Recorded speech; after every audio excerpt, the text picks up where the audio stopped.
Interesting, Rowan, there's a lot of media focus about the comments from the French president and the reflection on the Australian Prime Minister. But I thought out of all of that sort of diplomatic brouhaha, the worst was the response of Joe Biden and the seeming way he threw Australia under the bus. He had his National Security Advisor, Jake Sullivan, doing a bit of a mop-up last night. Let's have a listen.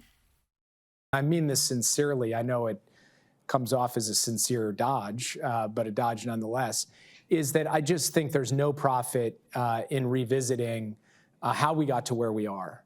Where we are now, we've put out, in our view, a very strong and meaningful and substantive plan of action with the French on a range of issues, including relating to the Indo-Pacific. And we're digging in on the real work of AUKUS. And so where I sit today, the good news lies ahead. So the current feature of this administration in the United States is Biden says something and everyone else then in the administration has to mop up, and it's happening time and time again. Where's Greta Thunberg? Blah, blah, blah. That's what it is. Well, this is a problem, Rowan, isn't it? It's a real problem.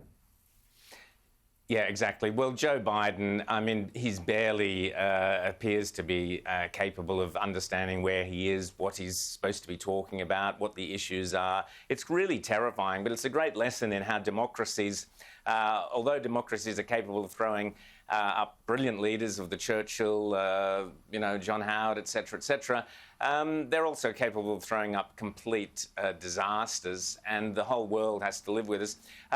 Jake Sullivan's speech was all very nice to Australia, and we bet on you, and we're great buddies, and all of that. But Joe Biden was very quick.